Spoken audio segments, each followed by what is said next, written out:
Salut à tous les amis, chose promise, chose due, voici la vidéo qui compile les 58 quotidiennes à rebours des élections du Grand Conseil bernois, les questions de SmartVote, les 58 à la suite. En effet, il y en a pour plus d'une heure, c'est normal, 58 quotidiennes d'une minute à 1 minute 30, ça fait du temps, mais pas d'inquiétude, vous pouvez retrouver en description tous les timecodes si vous voulez passer d'une question à une autre, et s'il y en a une qui vous intéresse plus que l'autre.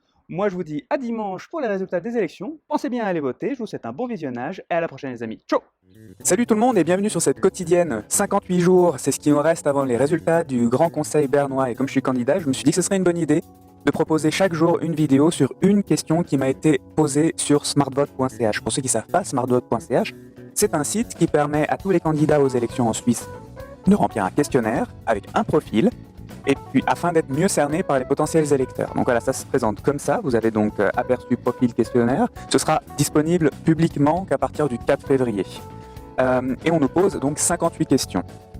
Au niveau de ces questions, donc on a état social, famille, santé publique, formation, etc., etc.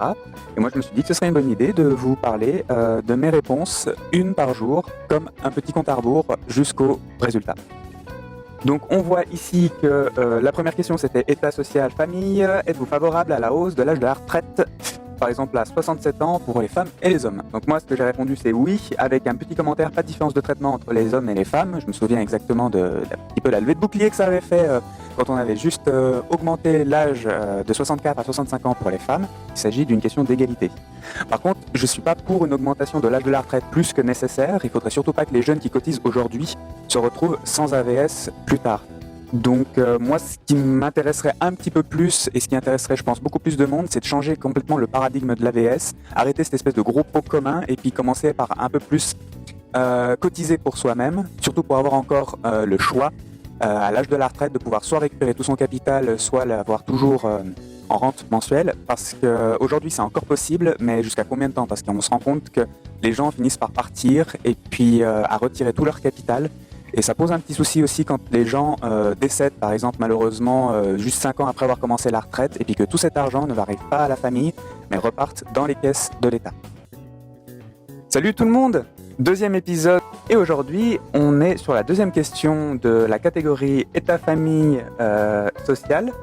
Seriez-vous favorable à l'introduction de prestations complémentaires cantonales pour les familles à bas revenus? Alors, plutôt non. Parce que l'imposition dans le canton de Berne est déjà un parmi les plus hauts de Suisse, et augmenter les prestations complémentaires, ça insinue qu'il faut récupérer l'argent ailleurs, ce qui fait une augmentation de taxes et ce qui crée de nouveaux ménages à bas revenus. Forcément, si vous augmentez les taxes, vous allez augmenter aussi le nombre de personnes. Donc c'est un peu le serpent qui se mord la queue et c'est rentré dans une spirale infernale. Salut tout le monde, troisième épisode de notre quotidienne, et aujourd'hui on est sur état social et famille, toujours. Troisième question, êtes-vous favorable à un durcissement de la loi sur l'aide sociale, par exemple une limitation des allocations, minimum vital plus bas ou sanctions plus sévères? Ma réponse était plutôt oui. Pourquoi maintenant? Donc il faut trouver des moyens avec plus de rendez-vous, un suivi plus correct pour limiter les abus. Donc je suis plutôt favorable à un durcissement sur la loi, pas pour réduire le minimum vital plus bas, parce que le coût de la vie augmente chaque jour en Suisse, et des accidents de parcours, ça peut arriver. Du jour au lendemain, on perd son travail, voilà, ça peut arriver. Par contre, il ne faut pas encourager les gens à rester dans cette situation-là, ou permettre justement des petites niches où vous pouvez vous engouffrer et vous complaire dans cette situation-là. Donc c'est pour ça que moi je suis plutôt oui pour un durcissement sur la loi de l'aide sociale. Salut tout le monde, quatrième épisode de notre quotidienne. Aujourd'hui on se retrouve sur la quatrième question de la catégorie état social et famille. Une initiative cantonale demande un congé parental de 24 semaines, 6 semaines par parent et 12 semaines fractionnables. Soutenez-vous cette revendication? Voilà, comme vous pouvez constater, j'ai voté non, et je vote non absolument, parce que 24 semaines c'est presque la moitié d'une année en dehors des congés payés, à la charge pas d'une seule entreprise mais de deux, parce qu'il y a deux personnes chez les parents. C'est donc une demi-année, presque perdue pour toute l'économie nationale, ce qui est énorme et ce qui peut augmenter la frilosité à l'embauche. C'est-à-dire que les personnes qui auront pour projet de fonder une famille pourraient être lésées dans leur emploi. Salut tout le monde, 5e épisode de notre quotidienne et aujourd'hui on s'attaque au domaine de la santé publique avec la première question. Le canton doit-il renoncer à privatiser davantage les hôpitaux, par exemple par la vente d'actions à des privés? Moi j'ai répondu non, il ne doit pas y renoncer parce que je suis pour un marché libéral où la compétition augmente et améliore la qualité des services rendus. Je trouve qu'il est important que le marché se régule lui-même par rapport à l'encouragement que les consommateurs et que la clientèle fait sur certaines institutions, et il en va de même pour la santé. Bien entendu, pour moi, il faut que certains établissements restent publics pour que l'accès des soins à toute personne cotisante ou nécessitante puisse être toujours garanti. Néanmoins, il est important d'encourager le fait de s'auto-améliorer en permanence pour rester compétitif et pérenne, plutôt que de s'enliser dans des standards de la bureaucratie et l'administration qui mettraient en péril la qualité des soins rendus. Salut tout le monde, 6e épisode de la quotidienne et aujourd'hui on est sur la deuxième question de la santé publique. Le canton doit-il soutenir financièrement les cabinets de médecins généralistes? Par exemple des avantages fiscaux, des financements de départ ou lors de la reprise de cabinet. Donc moi j'ai voté plutôt non à cette question parce que je suis pour, comme je le dis souvent, un marché qui s'autorégule et qui se libéralise avec le moins possible d'intervention de l'État en plus. Mais également, je pose aussi la question, comment choisir quel professionnel on va aider, avec quel montant, comment éviter les conflits d'intérêts et les abus évidemment, parce que en découle à chaque fois des abus lorsqu'il y a intervention de l'État dans n'importe quelle branche. Donc ce serait plutôt non, c'était pas un non complètement tranché, mais c'est quand même un non ferme. Salut tout le monde, c'est le 7e épisode de notre quotidienne et aujourd'hui c'est la 3e question de santé publique. Le canton de Berne doit-il allouer plus d'argent à la réduction des primes d'assurance maladie? Et ouais, je suis plutôt oui parce que je suis pour une réduction des taxes et de l'imposition en général. Je trouve qu'on paye extrêmement cher en assurance maladie, en prime d'assurance maladie pour certains qui en ont parfois très peu besoin.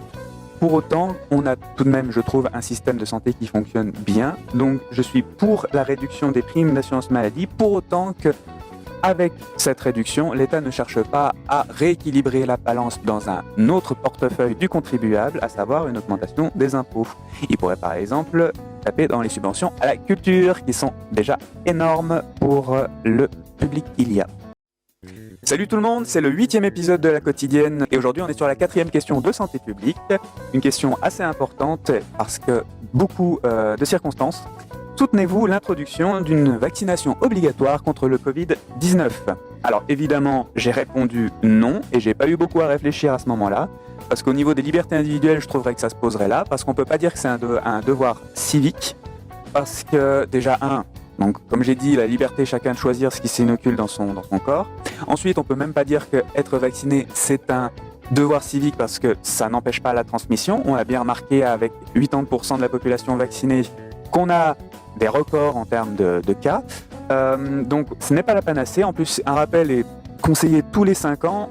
Donc je ne peux pas dire qu'une obligation juste ponctuelle pour essayer de sortir de la crise directement, ça ne puisse pas être garanti.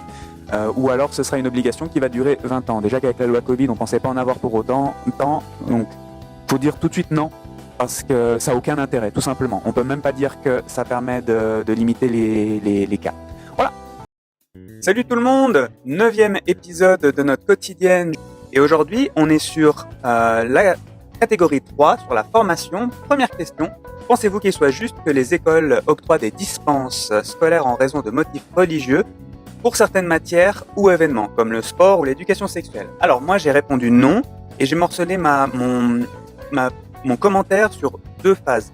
Pour l'un, c'est par rapport au groupe social que l'on rejoint. Pour s'intégrer, il faut s'adapter aux us et coutumes du groupe social dans lequel on rejoint. Ici, c'est l'école avec le sport, par exemple. Et pour l'éducation sexuelle, moi, j'estime que c'est une question d'utilité publique. C'est important pour qu'il y ait une harmonie en société, de manière plus générale, que tout le monde puisse évoluer socialement dans les mêmes contextes. C'est pourquoi, pour autant que ce soit dans le respect de la loi, et que ce soit pas non plus à n'importe quel âge, par exemple pas à 6 ans pour l'éducation sexuelle, je trouve qu'il est important qu'il n'y ait pas de dispense pour des motifs religieux dans ces cas-là. Il faut s'adapter pour s'intégrer au milieu social sur lequel on a une partie prenante. Salut tout le monde, 10e épisode de notre rebours jusqu'aux élections du Grand Conseil bernois. Et ici, on est donc sur la 2e question du secteur formation. Le concept de l'école intégrative prévoit que les enfants ayant des difficultés d'apprentissage ou des handicaps soient scolarisés dans les mêmes classes ordinaires. Êtes-vous favorable à ce principe? Alors moi j'ai répondu non, et je suis assez tranché sur la question, même si je trouve que c'est dommage, bien entendu, de faire une différence. Malheureusement, il m'est d'avis que les difficultés des uns ne doivent pas freiner l'apprentissage ni l'évolution des autres. Donc c'est malheureux, évidemment, que des personnes aient des problèmes suite à des handicaps ou un problème de langue, mais je serais plutôt pour des classes spécialisées dans le domaine de l'école, que ce soit au niveau de la récréation, c'est encore différent, mais au niveau de l'école en elle-même, je ne parle pas des activités extrascolaires, je parle vraiment du temps de classe où il y a la pédagogie et puis l'enseignement qui est fait. Ce serait malheureux que certaines personnes qui pourraient évoluer beaucoup plus vite soient vraiment ralenties. Une fois quand une personne a des difficultés, ça arrive, quand il y en a trop, ça retarde le cours et puis du coup le programme n'est pas suivi, il y a... Salut tout le monde, c'est le 11e épisode de notre quotidienne et cette fois-ci on est sur la troisième question de formation. Est-ce que les écoles du canton de Berne doivent-elles obligatoirement être des écoles à horaire continu avec une possibilité de prise en charge facultative? Moi j'ai mis plutôt oui parce que pour moi c'est important que les enfants soient détachés entièrement de leur milieu familial au moins pour une journée. Ça les apprend à plus ou moins être indépendants et puis à, dans le langage cru, à couper le cordon. Néanmoins, je suis pas dans un oui total parce que suivant les besoins de l'enfant et des parents aussi avec leur rythme de vie, leur travail, ce n'est pas forcément une obligation totale et 100% immuable qui doit être là. Salut tout le monde, 12e épisode de la quotidienne. Aujourd'hui, on est sur la 4e question dans le secteur des formations. Le canton doit-il soutenir davantage les élèves ayant des difficultés scolaires, par exemple offre de soutien par des éducateurs sociaux, bons pour des cours de rattrapage et soutien? Alors moi j'ai mis plutôt oui parce que c'est toujours important quand même que lorsqu'on a des difficultés et qu'on est motivé à vouloir combler ces lacunes, on puisse avoir accès facilement à des offres de soutien en plus de l'école normale ordinaire. Néanmoins, je suis pas totalement tranché, c'est pour ça que j'ai fait seulement plutôt oui, parce que ce sont des choses qui coûtent à l'ensemble des concitoyens, et il faudrait être capable de garantir la motivation à vouloir s'améliorer pour pas gaspiller justement de ressources, parce que si je prends par exemple un exemple, on peut être très motivé par exemple à se perfectionner dans une langue, et pour autant pas avoir d'aide et de soutien avec cela, alors qu'à côté, certaines personnes ont plus ou moins tout cuit pour avoir des cours et puis des perfectionnements dans certaines choses et pourtant n'y vont que par dépit ou par obligation pour autant qu'on leur permette d'avoir autre chose à côté. Salut tout le monde, c'est le 13e épisode à rebours des élections du Grand Conseil bernois. Aujourd'hui on est sur la première question du bloc migration et intégration. Première question, le canton de Berne doit-il soutenir davantage les étrangers dans leur intégration, par exemple promotion linguistique étendue, travailleurs sociaux supplémentaires? Moi, j'ai répondu plutôt non, et pas totalement non, vous allez comprendre pourquoi. Mon commentaire en base, c'est l'intégration doit venir en premier lieu de l'arrivant. Notre société, en tout cas le canton de Berne et plus ou moins Vienne que je connais à ce niveau-là, est déjà bien pourvu de promotion de l'intégration. Quand je parle de l'intégration doit venir en premier lieu de l'arrivant, on n'est pas forcément sur des étrangers ou des réfugiés ou des immigrants. Juste des romans qui viennent s'étendre plus dans le canton de Berne, venir habiter là où ça parle Schweizerdeutsch, ça passe par un apprentissage de la langue. C'est bien d'être intégré, mais il faut aussi savoir s'intégrer. Donc c'est pour ça que je suis plutôt sur le non et pas totalement sur le non, parce que c'est en écho avec l'épisode d'hier. Il serait bon quand même d'avoir certains programmes par rapport à l'apprentissage de langue et pas forcément au social, que ce soit au chômage ou même dans la vie professionnelle, tout simplement, pour les personnes qui sont réellement motivées à vouloir s'améliorer dans une langue, ça devrait être plus accessible car ça a quand même des coûts qui sont chers. Mais comme disait mon institutrice de langue, si vous trouvez que la connaissance est chère, essayez l'ignorance. Salut tout le monde, 14e épisode de notre quotidienne. Aujourd'hui, la question sur laquelle on est, c'est dans le bloc migration et intégration, c'est le canton de Berne doit-il s'engager pour que des personnes ayant fui des camps, par exemple en Grèce, puissent être accueillies directement sur place, réfugiés de programmes de réinstallation? Alors moi j'ai répondu non, parce que on devrait déjà commencer par s'occuper de notre propre population, comme je l'ai mis sur la description. Pourquoi je dis ça? C'est parce que, par exemple, on a eu justement avec le retour des talibans au pouvoir en Afghanistan, la question qui s'est posée directement au conseil de ville, c'était il faut qu'on accueille tout de suite les réfugiés avant. Mais moi je vous pose la question, bon déjà on l'en a fait dans une certaine mesure, on peut pas accueillir tout le monde, comme on dit souvent, on peut pas accueillir toute la misère du monde, c'est triste mais c'est vrai. Donc on est toujours dans le respect de la personne et de l'individu. Dans le mieux possible des cas, on essaye de pouvoir toujours ne pas les compter comme des chiffres, mais comme des êtres humains qui ont besoin d'aide. Cependant, on voit déjà que nous, notre propre population en Suisse, tout le monde n'est pas à l'abri. Il y a des gens, il suffit d'aller à la place de la gare à Vienne, on a aussi des camps de réfugiés qui sont déjà en place où les personnes sont soit en attente d'expulsion et ont déjà un avenir très incertain. Ce n'est pas la peine d'en rajouter plus. Voilà, c'est pour ça que moi j'ai répondu directement non, on ne doit pas s'engager plus que ça l'est déjà. On devrait même s'engager un petit peu moins. Salut tout le monde, c'est la 15e quotidienne. Aujourd'hui on est sur la 3e question du bloc migration et intégration. Le canton de Berne a réduit l'aide sociale pour les personnes admises à titre provisoire. Êtes-vous favorable à cette mesure ? Moi j'ai mis oui, tout à fait, parce que provisoire, donc c'est pour les personnes admises à titre provisoire, implique que dans le futur, il n'y a pas de certitude que ces personnes restent et apportent leur pierre à la société suisse. Il me semble donc normal que le canton ait réduit ou réduirait ses aides pour que l'on puisse assurer le bien fondé restant à charge du contribuable qui paye.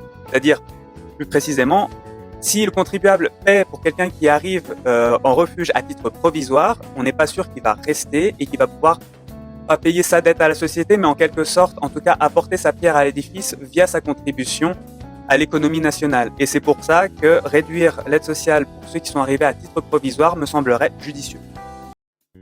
Salut tout le monde, 16e épisode de la quotidienne à rebours des élections du Grand Conseil bernois. Aujourd'hui, on est sur la question 4 de la migration et de l'intégration.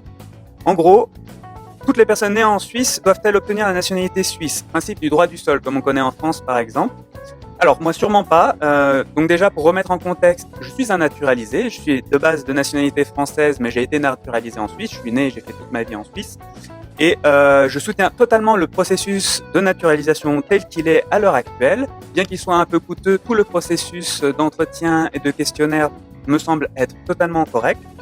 Je serais pour n'importe quelle initiative menaçant ce processus. Avoir la nationalité d'un pays, c'est une identité, c'est un sentiment d'appartenance et une volonté d'œuvrer pour le pays. De plus, ce serait, à mon avis, le droit du sol, la porte ouverte à des abus au niveau du service social ou des passages aux frontières d'immigration pour accoucher. On a par exemple le même problème aux États-Unis, entre le Mexique et les États-Unis, où des gens essayent simplement de passer la frontière.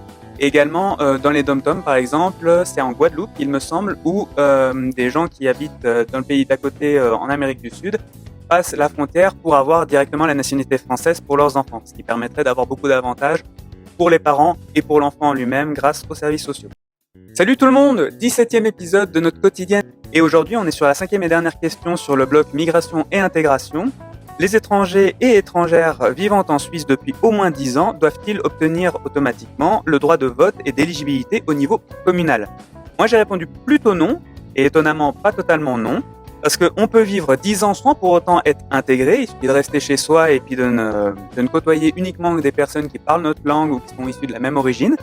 Donc, même pas pouvoir parler une langue nationale au bout de 10 ans d'établissement dans le même pays. Cependant, après un entretien, comme pour la naturalisation, parce que pour rappel, quand on se naturalise, on a toujours un entretien avec 2 inspectrices au niveau communal qui dure environ 1 heure, sur lesquelles on pose plusieurs questions par rapport à notre intégration, notre niveau de langue.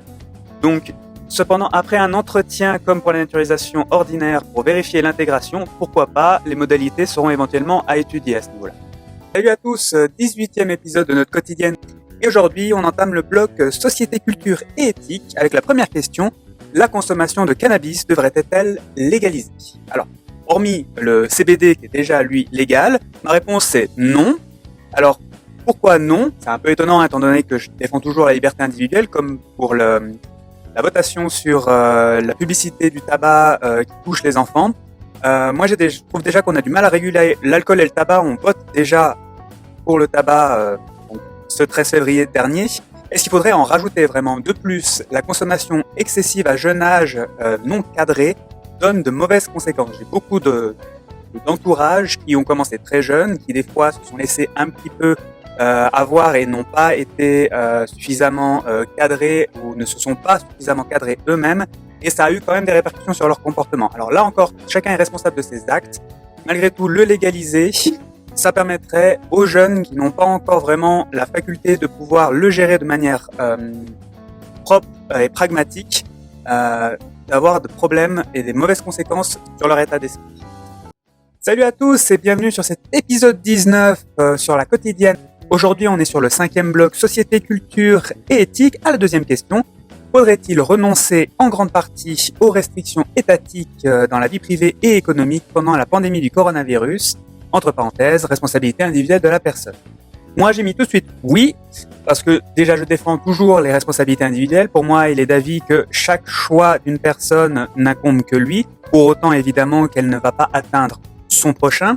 Ici, j'ai mis en description les restrictions sont jusqu'ici principalement axées sur la vaccination et l'obligation de se vacciner. Je ne parle pas du port du masque. Par exemple, le port du masque, c'est quelque chose qui justement atteint son prochain. La vaccination pas, parce qu'on soit vacciné ou non, on est quand même contagieux. Pourtant, vu qu'on base tout sur la vaccination, on n'arrête pas de parler de cas records. Donc le problème est toujours bien là, surtout pour les entrepreneurs qui ne se sont pas sortis tous pareils pendant cette pandémie. Ceux avec une grosse infrastructure comme les multinationales ou les fast-food par exemple, eux ont réussi à s'en sortir pendant que les autres n'avaient plus personne. Donc je vous pose la question, voulons-nous un futur économique fast consommation? Pour moi c'est non. Donc non, il faudrait retirer toutes ces mesures étatiques de restriction quand elles sont trop abusives ou qu'elles ne reposent sur rien. Salut à tous, 20e épisode de notre quotidienne. Aujourd'hui, 3e question sur le blog Société, culture et éthique. Le canton de Berne soutient les églises nationales par le biais des impôts généraux à hauteur de 74 millions de francs par an. Êtes-vous favorable à cette mesure? Moi j'ai mis plutôt oui, pas oui entièrement ni non. Plutôt oui parce que pour ma part je suis athée, je n'ai aucune pratique religieuse. Pour autant, notre pays, lui, s'est fondé sur des bases religieuses et chrétiennes. Donc il faut respecter ça. C'est la religion de base sur laquelle les valeurs et l'identité de la Suisse s'est construite. Donc, comme j'ai dit, notre nation, elle est fondée sur ses principes religieux, à commencer surtout par son hymne. La religion occupe donc une place importante pour la population. On a encore beaucoup de populations pratiquantes et croyantes en Suisse. Et donc normal que le canton soutienne les églises nationales. Salut tout le monde, 21e épisode de notre rebours jusqu'au résultat des élections du Grand Conseil bernois. Aujourd'hui on est sur la 4e question de société, culture et éthique. La promotion culturelle cantonale doit-elle se concentrer davantage sur des offres culturelles en dehors des centres urbains? Moi j'ai mis plutôt non. Pourquoi? Parce que, alors en dehors des centres urbains, parce qu'évidemment dans les villes, déjà énormément promu. Il faut voir juste la différence qu'il y a entre le budget de subvention pour la culture et celui du sport. C'est d'ailleurs pour ça que j'ai surtout mis plutôt non, parce que je préférais qu'on accentue un petit peu plus l'encouragement à faire du sport ou l'accès au sport pour les gens. Parce que entre la culture et le sport, je ne vois pas un à mettre plus sur un piédestal que l'autre dans le développement personnel d'un individu. Donc, plutôt non. Salut tout le monde, c'est la 22e quotidienne.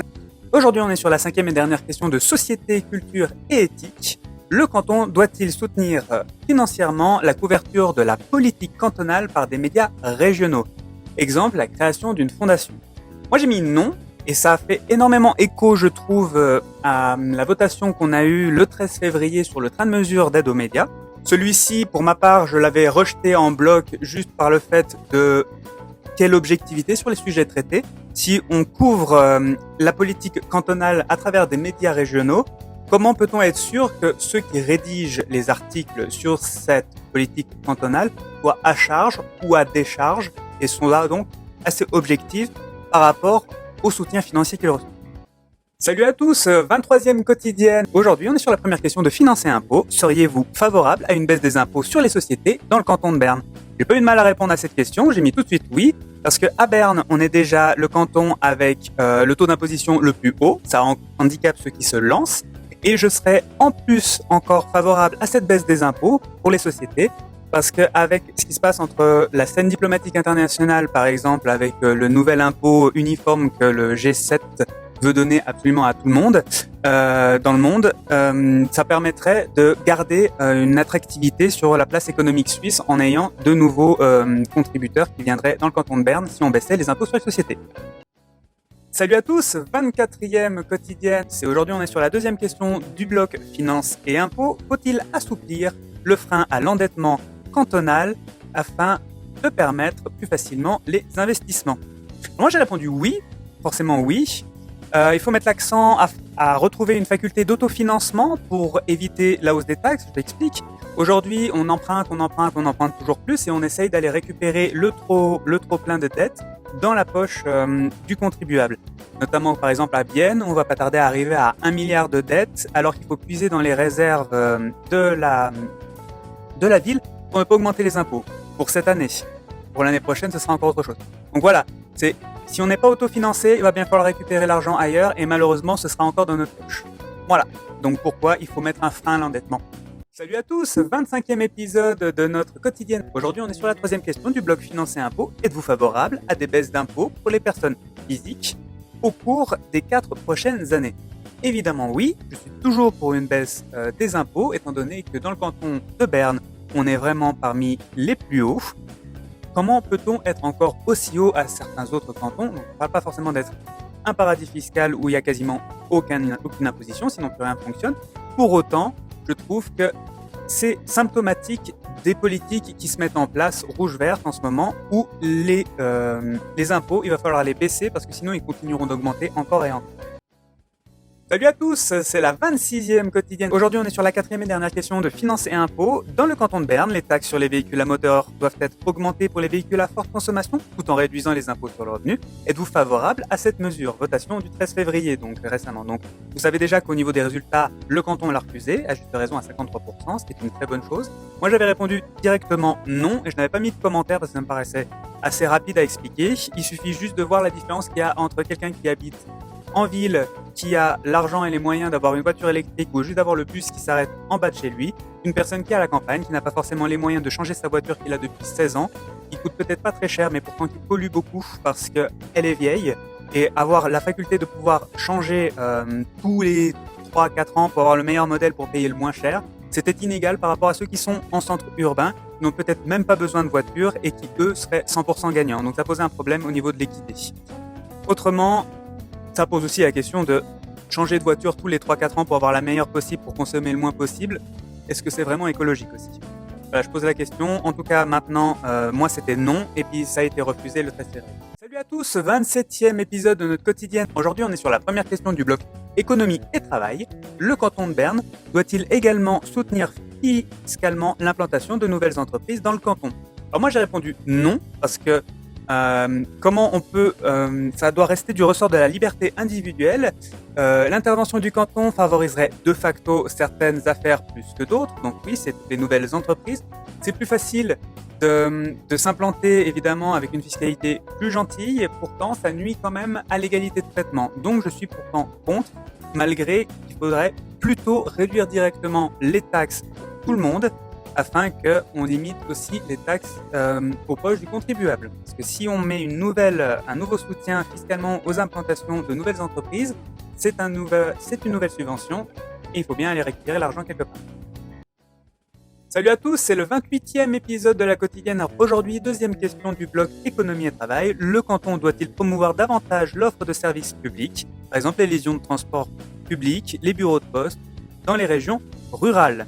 Alors moi j'ai marqué non parce que les bureaux de poste sont déjà assez répandus et les services publics, on a déjà une desserte en termes de compagnies ferroviaires qui fonctionne déjà très bien et au niveau des bus, des cars postaux et des bus à l'intérieur des villages qui est aussi très bonne. Donc je suis plutôt non et pas non entièrement tranché parce qu'il est vrai que dans des régions très rurales, la liaison de transport public peut laisser à désirer. Par exemple, quelqu'un qui n'a absolument pas le permis, une personne âgée, par exemple, qui devrait aller à la poste, ça peut être très difficile.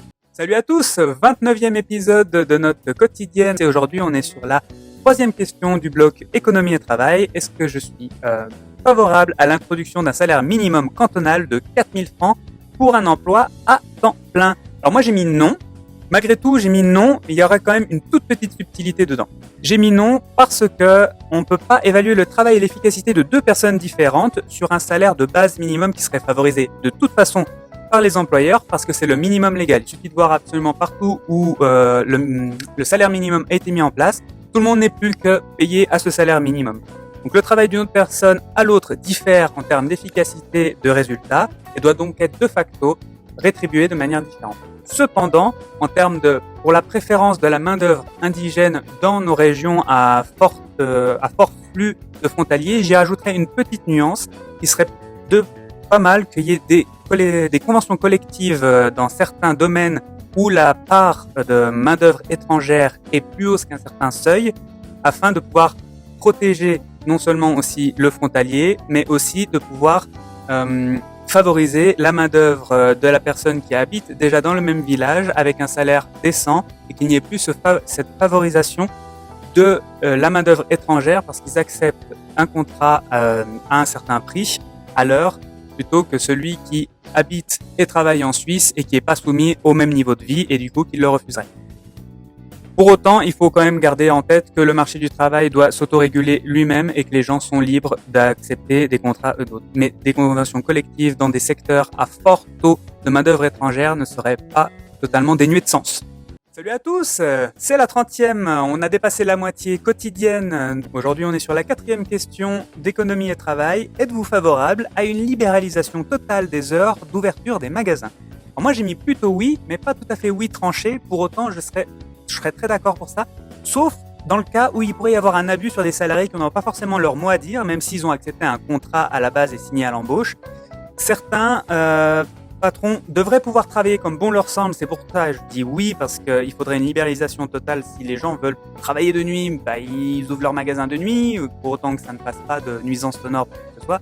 Voilà, je veux dire, il faut avoir une certaine liberté vis-à-vis de ça. Le problème, c'est pour les salariés qui, des fois, n'ont pas forcément leur mot à dire et sont contraints de travailler parce qu'ils ont des taxes, des factures à payer, des choses comme ça, et qui ne peuvent pas se permettre le luxe de changer de travail ou de trop être en désaccord. Donc voilà, c'est plutôt oui et pas oui totalement, même si le oui est bon pour le fait que n'importe qui devrait pouvoir décider combien d'heures il travaille. Salut à tous, 31e épisode de notre quotidienne. Aujourd'hui, on est sur la question 5 du groupe Économie et Travail.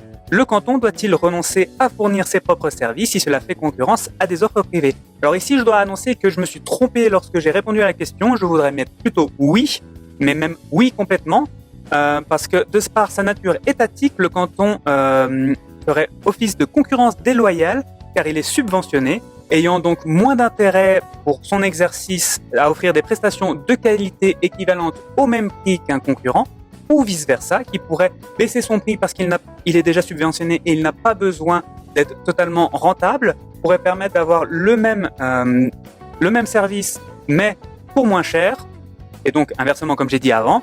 C'est pourquoi je pense que oui, il ne devrait pas interférer dans des appels d'offres par rapport à des entreprises privées.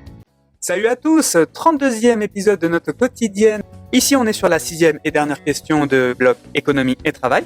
Êtes-vous favorable à un contrôle plus strict de l'égalité salariale entre les femmes et les hommes dans le canton? Alors moi, j'ai répondu non, parce que chacun est libre d'accepter ou non, de se battre ou non, de négocier ou non les termes de son contrat, et la rémunération en fait partie. Il n'y a pas que la rémunération d'ailleurs qui fait partie des conditions de travail. À poste égal, des fois, on ne fait pas attention à la pénibilité, au risque par rapport à l'endroit où on travaille, par exemple. Si on a des places de parking ou d'autres aménagements annexes qui permettent d'avoir des conditions de travail qui sont plus allégées, c'est pourquoi certains des fois sont moins payés que d'autres à poste équivalent. Quand c'est dans la même entreprise, chacun est libre donc de négocier son contrat comme il l'entend. Il est libre à n'importe quel acteur privé de négocier aussi le fait de pouvoir embaucher quelqu'un au terme de contrat qui lui paraissent le plus juste par rapport au travail qui sera fourni ou qui est fourni. Donc, s'il y avait vraiment toujours une inégalité salariale entre les hommes et les femmes, si on se base sur des réels chiffres, il n'y en a pas tant que ça, il n'y en a même presque pas. Et donc, moi j'aimerais poser une question. Alors, pourquoi s'il y a vraiment des inégalités salariales entre les hommes et les femmes, on n'a pas tous les hommes qui sont au chômage et toutes les femmes qui ont un emploi, vu que ce serait plus facile pour avoir du résultat pour l'entreprise? Salut à tous, on se retrouve pour une nouvelle quotidienne et cette fois-ci on commence le bloc aménagement du territoire où il n'y a que 2 questions. La première question c'est: le canton de Berne doit-il encourager davantage la construction de logements d'utilité publique sur le plan financier? Donc, les logements publics, ce sont les logements qui sont construits et qui sont loués seulement sur la base des coûts qu'ils engendrent sans tirer de profit. ce qui fait que les loyers sont eux beaucoup plus bas que la normale. Donc ça aide surtout les gens qui auraient du mal à se loger et permet un peu la stabilité de la société. Enfin en tout cas c'est comme ça que c'est vendu. Moi j'ai marqué plutôt non, mais après je suis pas du tout un expert dans l'aménagement du territoire, ni dans les infrastructures en ville. Pour autant je pense qu'il y a déjà 5% au niveau du territoire et j'ai un peu de mal à imaginer comment on pourrait faire pour avoir vraiment un équilibre là-dessus. Donc en tout cas, toujours est-il que je suis plutôt non et j'attends que vous me donniez un petit peu dans les commentaires des raisons de plus ou de moins de dire oui. Moi je suis plutôt non parce que des fois il faut se loger, des gens sont dans le besoin et que ça peut être bien de pouvoir leur offrir ce genre de logement. Salut à tous, 34e épisode de notre quotidienne, et cette fois-ci on est sur la deuxième et dernière question du bloc 8, aménagement du territoire. La question c'est, les bâtiments qui ne sont plus utilisés dans les zones agricoles, comme les étables ou les chalets, doivent-ils pouvoir être utilisés comme maisons de vacances ou d'habitation? Alors moi j'ai mis plutôt oui, parce que permettre à toujours à quelqu'un de pouvoir devenir propriétaire, c'est une bonne chose. De là à dire oui totalement non, parce que j'ai un petit commentaire à poser là-dessus, c'est il faut absolument évidemment tenir compte du droit de propriété, de ces champs agricoles, étables et chalets, où est-ce qu'ils sont placés, et les marchés publics. Je rajouterais même qu'il faut faire attention au niveau de la visibilité dans le paysage, que ça ne jure pas, que ça ne vienne pas au sacrifice de supermassifs, de beaux reliefs et des choses comme ça. Donc voilà, plutôt oui, pour que les bâtiments qui sont pas utilisés dans les zones agricoles deviennent des logements de vacances ou d'habitation, que chacun puisse devenir propriétaire ou trouver un logement. Salut à tous, c'est la 35e quotidienne et aujourd'hui on attaque le bloc énergie et environnement avec la première question. Une initiative cantonale demande que les installations solaires soient installées sur tous les bâtiments appropriés d'ici 2040 au plus tard. Êtes-vous favorable à cette initiative ? Non, absolument non.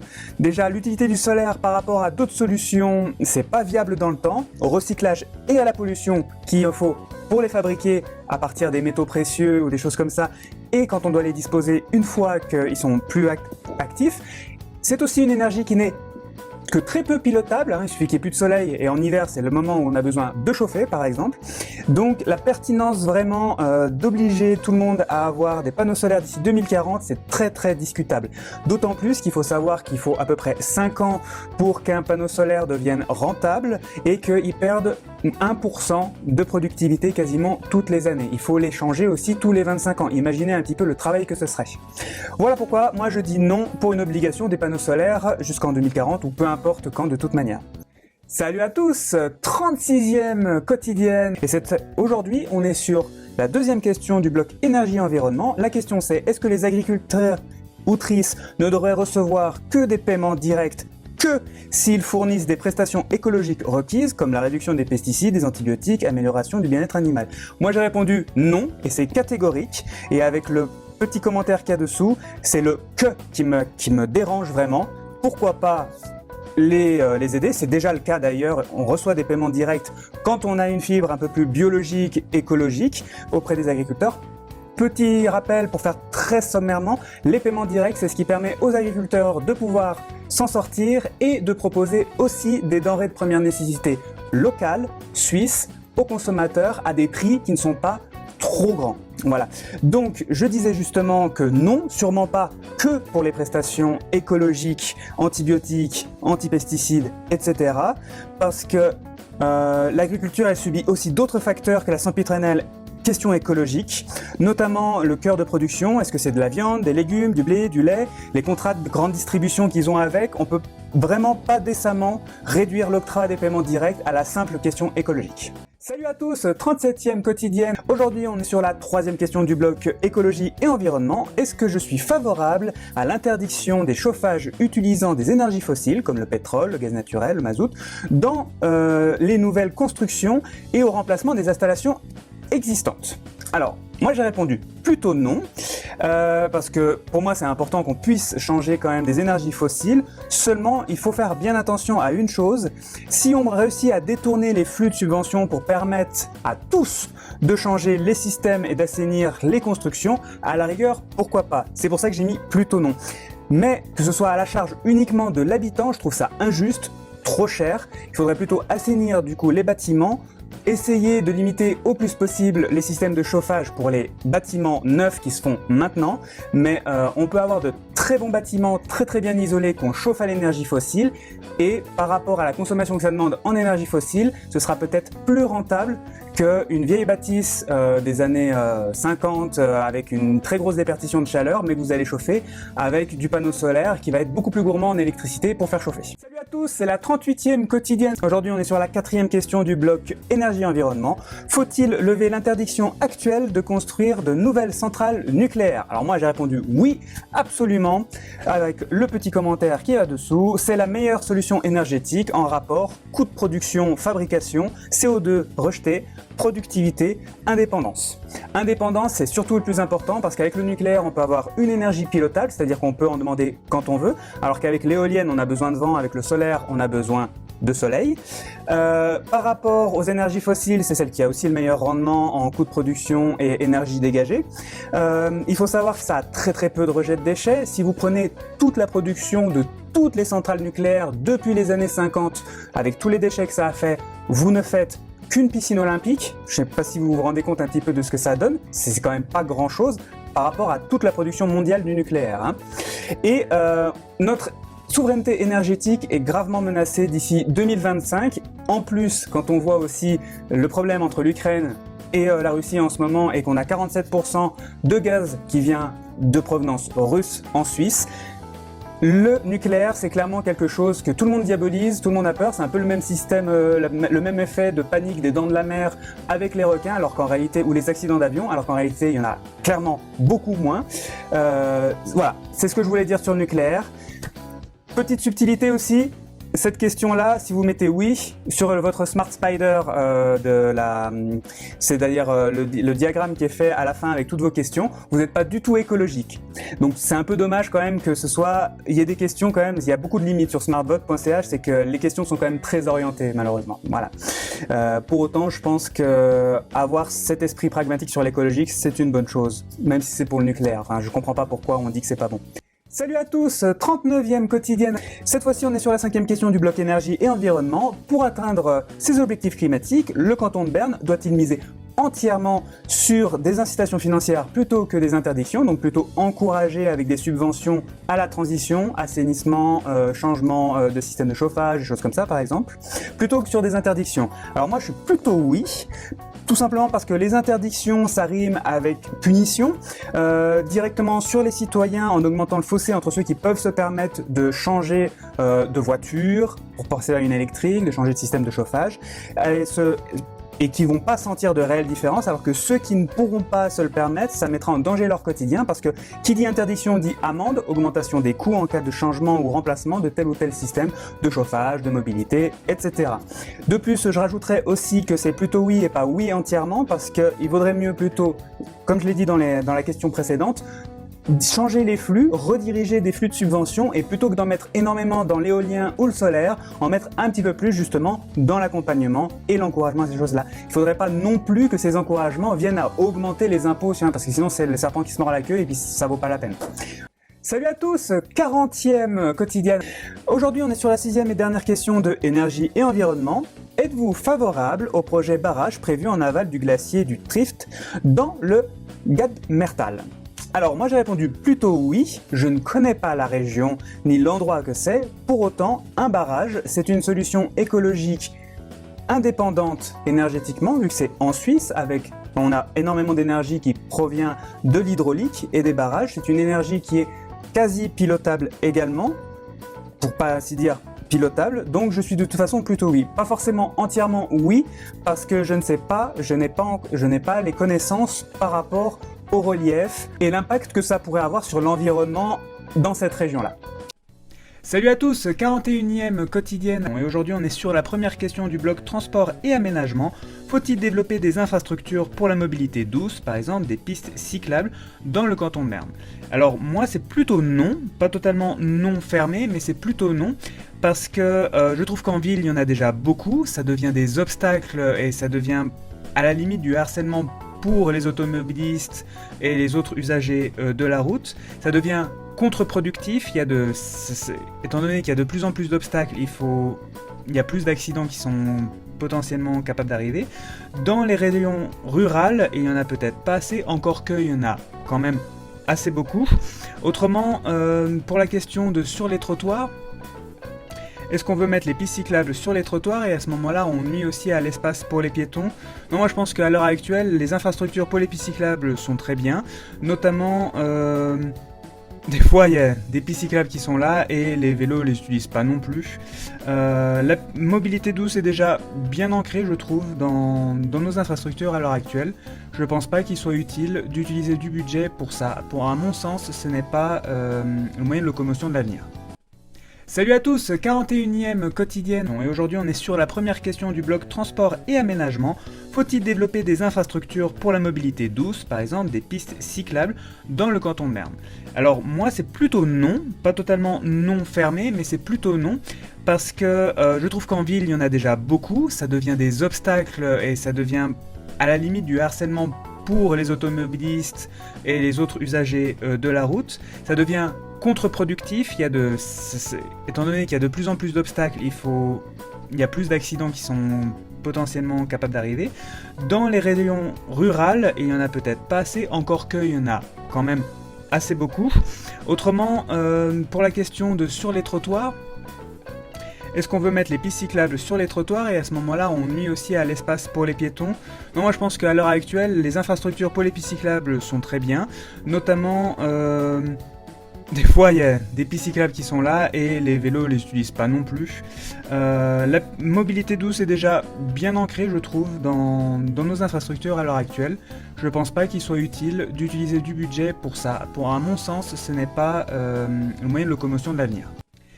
Salut à tous, 42e quotidienne à rebours des élections du Grand Conseil bernois et aujourd'hui on est sur la deuxième question du blog Transport et Aménagement. Soutenez-vous l'extension des routes interurbaines et des autoroutes pour éliminer les goulets d'étranglement?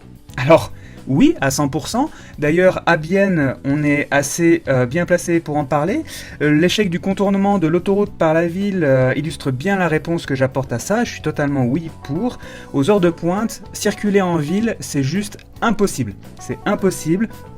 Quand il faut passer depuis la route de la Neuveville en direction du Jura bernois, si vous passez par Bienne, c'est le seul axe qu'il y a pour le transit. Donc c'est une horreur, il y a tout le temps de la circulation comme pas possible. Vous rentrez à 16h ou à 17h, vous êtes 3 quarts d'heure, et ça c'est au mieux, pour pouvoir rentrer en ville, sans parler des feux rouges qui laissent passer 3 voitures. Enfin c'est une horreur. Voilà. Donc oui, contourner les villes, laisser les villes sans la pollution sonore des véhicules qui avancent en accordéon.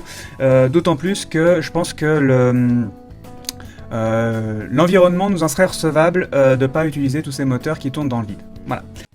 Salut à tous, 43e quotidienne à rebours des élections du Grand Conseil bernois. Pour rappel, j'ai pris une question par jour qui m'a été posée sur smartvote.ch, la plateforme en ligne qui permet de dresser le profil d'un candidat à une élection en Suisse grâce à un questionnaire de 58 questions. Aujourd'hui, on est sur la troisième et dernière question de transport et aménagement. Le canton doit-il lancer une offensive en matière de transport public en accélérant l'extension des lignes de bus et des RER? Alors moi, je suis plutôt pour. Il faut que ce soit en corrélation avec sa volonté écologique. Il faut vraiment encourager à utiliser les transports en commun. Pour cela, il faut une offre pas chère et j'irais même jusqu'à gratuite pour ceux qui sont contribuables.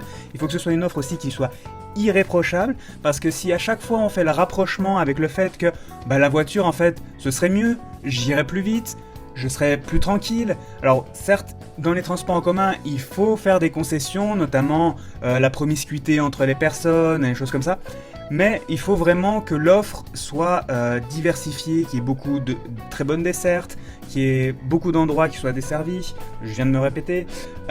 Sinon, il faut aussi que ce soit propre, qu'il y ait le moins de retard possible, que les prix soient très attractifs aussi. Voilà. Tout ça, c'est pour dire que je suis plutôt d'accord avec le fait de faire une offensive en matière de transport public, mais il faut que ça reste de l'encouragement et pas de la punition si les gens ne les utilisent pas. Salut à tous, 44e quotidienne. Aujourd'hui, on est sur la première question de institutions et relations extérieures. Le financement des partis et des campagnes électorales et de votation dans le canton de Berne doit-il être rendu public ? Moi, je suis plutôt non, parce que je trouve que c'est toujours de la responsabilité individuelle de savoir si on veut s'investir avec toujours des investissements personnels dans une campagne. Je vois pas en quoi les livres rendus publics pour les campagnes électorales, pour les votations ou pour les campagnes électorales des partis changeraient quoi que ce soit, hormis assouvir la curiosité de potentiels détracteurs et aussi de mettre mal à l'aise certains mécènes qui souhaiteraient encourager certains mouvements politiques et qui s'arrêteraient de le faire du jour au lendemain parce que ce serait rendu public. Et je pense que ce serait se tirer une balle dans le pied et être contre-productif. Si on regarde par exemple, c'est dans une moindre mesure, mais le parrainage des signatures qu'il y a pour être candidat à une élection présidentielle en France, il en faut 500, comme elles sont rendues publiques, et ben il y a certains partis qui ont du mal à se présenter à cette élection, déjà qu'il n'y en a pas beaucoup dans ce pays, donc c'est pour éviter ce genre de truc, je pense que c'est contre-productif. Salut à tous, 45e quotidienne, et aujourd'hui on est sur la deuxième question du groupe Institutions et Relations Extérieures. Faut-il abaisser l'âge du droit de vote à 16 ans ? Donc c'est quelque chose qui a été proposé au Grand Conseil justement l'année dernière. Moi je suis absolument contre à 100%. Je trouve déjà que 18 ans, je vais pas faire que des amis en disant ça, mais c'est déjà très tôt, 18 ans. À 18 ans, on n'a déjà pas encore vécu ne serait-ce que les premières difficultés de la vie, sauf pour une très petite minorité. Donc je trouve que c'est jeune. À 16 ans, on est encore souvent à l'école, donc très rares sont ceux qui ont développé une conscience politique. Et à cet âge, il y a peu de chances qu'on ait vécu des épreuves de la vie, comme je l'ai dit. Alors, se prononcer dessus, il me semble que baisser l'âge de vote, c'est surtout un moyen d'élargir un électorat de certains partis plutôt que d'intéresser les jeunes à la politique. Parce que c'était ça, l'argument premier, c'était essayer de rajeunir la politique et d'intéresser un peu plus les jeunes à la politique. Sauf que, on va pas se leurrer quand même, quand on est jeune, on n'a pas encore compris d'où venait tel ou tel problème, et on est très enclin à parler de bien-pensance, de s'accorder des croyances de luxe, de voir oui, moi je pense que ça c'est pas bien, alors que toutes les choses sont beaucoup plus compliquées et il faut une certaine maturité. Et c'est moi qui dis ça du haut de mes petits 30 ans. Voilà. Donc clairement non, 16 ans c'est bien trop jeune. Salut à tous, 46e quotidienne, et aujourd'hui on est sur la troisième question d'institutions et relations extérieures. Le canton de Berne doit-il renforcer son engagement dans la coopération au développement ? Donc moi j'ai répondu plutôt non, parce que je trouve que son engagement dans le développement est déjà très fort. Il y a d'autres choses sur lesquelles il faut mettre plutôt la priorité, quitte à ne pas augmenter les taxes et les impôts des concitoyens. Je déconseille un renforcement à la coopération au développement pour le canton de Berne. Donc plutôt non. Salut à tous, 47e quotidienne. Cette fois on est sur l'avant-dernière question d'institutions et relations extérieures. La Suisse devrait-elle mettre fin à l'accord de Schengen avec l'Union Européenne et réintroduire davantage de contrôle directement aux frontières ? Alors moi j'ai répondu oui, tout à fait oui. Le problème de Schengen, c'est que c'était bien sur le papier, mais normalement le contrôle des flux migratoires ou des marchandises, ou de certains stupéfiants, etc., devait être fait par les États qui étaient en bordure, c'est-à-dire ceux qui étaient autour. Non, normalement, on devait être protégé par ce genre de choses si les autres États avaient à leur faire leur travail. Malheureusement, force est de constater que c'était un échec, donc malgré tous les inconvénients, malgré tous les inconvénients que cela pourrait apporter de dire non à Schengen et tous les avantages que ça apporte, il faut absolument réintroduire davantage de contrôle directement aux frontières. Alors après, il faut peut-être pas forcément tout de suite retirer les accords de Schengen, parce qu'il y a énormément de choses dans les accords de Schengen, il n'y a pas que le contrôle aux frontières, mais en tout cas, il faudrait revoir largement les termes de ceci. Salut à tous, 48e quotidienne. Et cette fois, on est sur la 5e et dernière question d'institutions et relations extérieures. La Suisse devrait-elle remplacer les accords bilatéraux avec l'Union Européenne par un accord de libre-échange sur le modèle de l'accord du Brexit du Royaume-Uni avec l'Union Européenne ? Alors moi j'ai mis plutôt oui, pas oui entièrement, parce que les accords bilatéraux, quand même, nous sont assez bénéficiaires, notamment en termes d'ouverture sur les frontières. sur les frontières des pays voisins qui nous sont tout de suite directs. Néanmoins, plutôt oui, parce que il y a certaines choses qui permettent à l'Union européenne à chaque fois de mettre des pressions sur la Suisse, alors qu'on a tout à y gagner à rejeter en bloc la moindre des mesures que l'Union européenne veut avoir sur nous afin de menacer notre souveraineté, de menacer notre économie et de menacer nos lois. Voilà. Donc plutôt oui pour que les accords bilatéraux soient ensemblés plutôt par des accords de libre-échange commerciaux, libre-échange de personnes, mais qu'on cesse un petit peu avec ces choses qui permettent l'ouverture vers un accord cadre institutionnel ou des choses comme ça. Salut à tous, 49e quotidienne, et aujourd'hui on est sur la première question de sécurité et police. Faut-il renforcer la présence policière dans le canton de Berne? Moi j'ai répondu plutôt oui, pas oui entièrement parce qu'en général il faut essayer d'éviter que ça institue sur nos libertés. Pour autant, en termes de force de dissuasion, je pense que ce serait très pertinent parce qu'on remarque quand même, alors il n'y a pas que la présence de la police, hein, il faut aussi que les punitions soient, les jugements qui sont rendus soient aussi un petit peu plus dissuasifs, mais il serait bien que en force de dissuasion il y ait plus de présence policière parce qu'on remarque quand même que les criminels ont de moins en moins de freins pour passer à l'acte. Il y en a qui font ça en plein jour. Par petite anecdote, au travail, une fois j'ai été braqué à la main armée. En plein jour, ça a duré 5 minutes, on l'a jamais retrouvé, et il n'était pas, pour ainsi dire, plus cagoulé qu'autre chose, ni occupé quelque chose, hein. C'était limite un braquage de salon de coiffure, voilà, rien de particulier. C'est juste que maintenant, ça devient banal et facile, et je pense que c'est parce que les gens risquent de moins en moins de choses, et que la présence policière n'est pas suffisante. Donc, plutôt oui. Salut à tous, 50e quotidien. Cette fois-ci, on est aujourd'hui sur la deuxième question de sécurité et police. Seriez-vous favorable à une interdiction générale des logiciels de reconnaissance faciale automatique, par exemple dans le cadre de vidéosurveillance? Alors, plutôt oui. Je sais que je partage la manière de dire si on n'a rien à se reprocher, on n'a rien à craindre. Pour autant, quand même, en Chine, par exemple, certains n'ont rien à se reprocher, et pourtant, on peut voir qu'il y a une sorte de note sociale dans le cadre de ce que les gens font ou ne font pas, de bien ou de pas bien. Et clairement, je suis pas pour le vandalisme, hein, ça n'a rien à voir, mais je veux dire, c'est le genre de débordement qui ferait extrêmement peur, et donc clairement, directement, non, avant même de permettre la possibilité d'y aller graduellement, gentiment, par là. Donc, plutôt oui, pour être favorable à une interdiction générale des logiciels de reconnaissance faciale, en tout cas dans le domaine public. Salut à tous, 51e quotidienne. Cette fois-ci, aujourd'hui, on est sur la troisième question de sécurité et police. Les manifestations non autorisées doivent-elles être systématiquement dispersées par la police? Alors, là c'est marqué plutôt non, mais vous verrez dans mon commentaire que c'est plutôt oui. C'était une erreur dans ma réponse, malheureusement je ne peux pas la changer après avoir confirmé et après avoir passé 20 minutes sur le quiz de 58 questions. Donc c'est une erreur, je suis plutôt oui, elle devrait l'être, car certaines ne sont pas autorisées pour de très très bonnes raisons. Certaines sont ostentatoires, désinformatives, elles incitent à la haine, etc.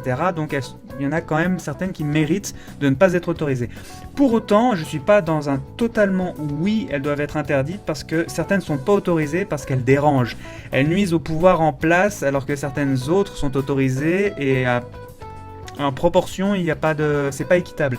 Donc... comme par exemple les gilets jaunes en France. Voilà. Donc c'est pour ça que plutôt non, plutôt oui, je veux dire, parce que c'est une erreur là, à ce niveau-là. Plutôt oui, mais pas totalement oui, parce que ça, c'est dérangeant. Voilà. Salut à tous, 52e quotidienne, et on est sur la première question d'attitude de valeur. Comment jugez-vous l'affirmation suivante: qui n'a rien à se reprocher n'a pas à craindre les mesures de sécurité prises par l'État? Alors moi, je sais ni pour ni contre, c'est ce que j'ai dit sur la quotidienne d'hier. Je suis tout à fait d'accord qu'il n'a rien à se reprocher, ne devrait pas avoir à craindre des mesures de sécurité de l'État. Pour autant, si l'État graduellement s'immisce de plus en plus dans la violation de l'intimité, du privé, pour cette raison-là, on est en droit d'avoir peur des mesures au final qu'il peut y avoir. Dans certaines dictatures, comme par exemple en Chine, on voit ce que ça donne. Voilà. Donc, je suis d'accord avec l'adage, mais je suis pas d'accord pour l'utiliser en tant que justification. Salut à tous, 53e quotidien. On est maintenant sur la deuxième question d'attitude de valeur. Comment jugez-vous l'affirmation suivante? À long terme, une économie de libre marché profite à toutes et tous. Alors moi je suis plutôt d'accord, pas entièrement d'accord à 100%, mais je suis très d'accord avec cette affirmation. Ce sont donc les consommateurs qui font qu'un acteur du marché survit ou non. Chaque franc suisse qu'un consommateur va débourser, c'est un encouragement pour tel ou tel acteur du marché. Donc une économie de libre marché est une bonne représentation démocratique de ce qu'un consommateur veut sur le marché. Après, pourquoi je ne suis pas 100% contre? Parce que j'estime qu'il faut quand même qu'il y ait des choses qui soient un minimum cadrées, notamment pour ce qui est illégal comme les drogues, ou qui soient encadrées comme les armes, ou qui soient régularisées un minimum pour pas qu'on ait une situation de monopole dans quelque chose qui est extrêmement vital, par exemple. Voilà, donc c'est pour ça que je suis très d'accord avec cette citation, mais pas à 100%, je dirais à 90%. Salut à tous, 54e quotidienne, et aujourd'hui on est sur la 3e question d'attitude de valeur. Comment je juge l'affirmation suivante? Les personnes fortunées devraient participer davantage au financement de l'État. Donc ça c'est une affirmation qui découle directement de l'initiative de vote qu'on a eue en septembre dernier sur l'initiative 99%. Moi, je suis pas trop d'accord avec, parce que je trouve que c'est déjà la proportion la plus grosse des recettes de l'État parmi les personnes les plus fortunées. Il faudrait pas que ça augmente et qu'on ait l'effet inverse, que ces personnes-là finissent juste par quitter le territoire et ne plus cotiser chez nous. Ce serait aussi une grosse perte qu'on pourrait avoir. Donc en proportion, comme c'est déjà l'énorme partie des recettes de l'État, je serais plutôt non, pas d'accord avec cette affirmation. Salut à tous, 55e quotidienne au rebours des élections du Grand Conseil bernois. Et aujourd'hui, on est donc sur la 4e question d'attitude de valeur. Comment je juge l'affirmation suivante? Pour un enfant, il est préférable qu'un des parents reste à la maison à plein temps pour s'occuper de lui. Alors moi je suis vraiment pas d'accord avec ça. Je suis pas d'accord avec ça parce que je trouve que le mélange d'un enfant avec d'autres personnes dans d'autres milieux sociaux, que ce soit à l'école, au sport ou à la culture, avec les instruments de musique ou la peinture, des choses comme ça, ça lui donne de l'autonomie, c'est important pour son développement, même légère, ça permet de responsabiliser l'enfant et donc avoir tout le temps un parent, comme on dit en français, ça n'aide pas à couper le cordon et c'est quand même, je trouve, très important pour le développement d'un enfant. Donc je ne suis pas d'accord avec cette affirmation. Salut à tous, 56e quotidienne. Cette fois-ci, on est sur la 5e question de attitude et valeurs. Comment je juge l'affirmation suivante? La numérisation croissante offre dans l'ensemble plus d'opportunités que de risques. Je suis ni entièrement d'accord, ni totalement d'accord avec. J'ai aucun problème avec la numérisation et les nouvelles technologies. Cependant, dans les procédures administratives, j'ai tendance à dire que plus un système est vulnérable à des hacks de cybersécurité ou des choses comme ça, plus on pourrait avoir des problèmes de fuite de données ou des choses comme ça, ou de modifications, tricheries, etc. Notamment, c'est pour ça aussi que je ne suis absolument pas pour le vote en ligne, et ça dans aucune manière, jamais. Néanmoins, je ne suis pas entièrement contre cet adage, parce que ça permet le traitement beaucoup plus rapide des procédures dans un pays où on est bourré de bureaucratie, où l'administration est lente. C'est hyper important d'avoir une numérisation parce que sinon on a des retards de fou pour n'importe quelle procédure. Salut à tous, 57e et avant-dernière quotidienne. Et donc je vais enchaîner la 6e et 7e question de attitude et valeurs pour ce soir. Donc comment je juge l'affirmation suivante, punir les criminels est plus important que les réintégrer à la société? Moi je suis plus d'accord avec ça. Comme je l'ai annoncé dans le bloc sécurité et police, je trouve que les punitions ne sont plus assez exemplaires. Il y a moins de leçons qui sont acquises, les gens sont... en tout cas les criminels, sont surtout beaucoup moins gênés à l'idée de faire un acte de vandalisme ou un crime ou un délit. Donc avant de penser à les comprendre et à les réintégrer, il faut surtout les faire réfléchir avant à leur acte, à savoir ce qu'ils encourent et que la justice c'est sérieux quoi, c'est quand même quelque chose, il y a des victimes qui n'ont rien demandé dans l'histoire. Voilà, ça c'est tout pour cette 6e question. Punir les criminels, c'est plus important que les réintégrer dans la société, je suis totalement d'accord. Maintenant, comment je juge l'affirmation suivante, une plus forte protection de l'environnement est nécessaire, même si son application limite la croissance économique? Alors, je suis pas tout à fait d'accord avec ça. La croissance économique, elle permet l'innovation. L'innovation est fondamentale pour la transition écologique. C'est-à-dire que je ne suis pas de l'ordre des décroissants, je suis sûr plus ou moins qu'avec le rythme de consommation actuel qu'on a, si on n'innove pas, on ne s'en sortira jamais au niveau de la transition. On doit revoir notre confort et puis le baisser un petit peu, c'est quelque chose qui va pas être, qui sera impossible si on n'a pas une innovation. Donc, si on veut compter sur l'innovation, notamment, admettons par exemple, pour traiter les déchets nucléaires et qu'on passe tout au nucléaire, car c'est la meilleure énergie en rapport coût, production, énergie produite et déchets et rejet de CO2, je pense que c'est une réponse qui peut être viable. Voilà, donc je suis pas tout à fait d'accord avec une plus forte protection de l'environnement nécessaire, même si ça limite la croissance économique. Pour autant, je suis pas totalement contre non plus. Voilà, c'était la dernière de toutes ces quotidiennes à rebours des élections du Grand Conseil bernois. Je devrais pouvoir faire, pour ceux qui sont curieux de savoir toutes les questions qu'il y a eu à la suite, les regrouper, les 58 à la suite, sans la petite intro un petit peu longue où je rappelle que j'en ai pris une par jour, pour que je puisse la mettre en ligne, pour que tout le monde puisse voir à quoi ça ressemble, du point de vue d'un candidat, le questionnaire de smartvote.ch. Merci en tout cas d'avoir suivi les quotidiennes, je vous remercie et soit on se retrouve au Grand Conseil, soit on se retrouve plus tard dans la vie politique. À bien, ciao.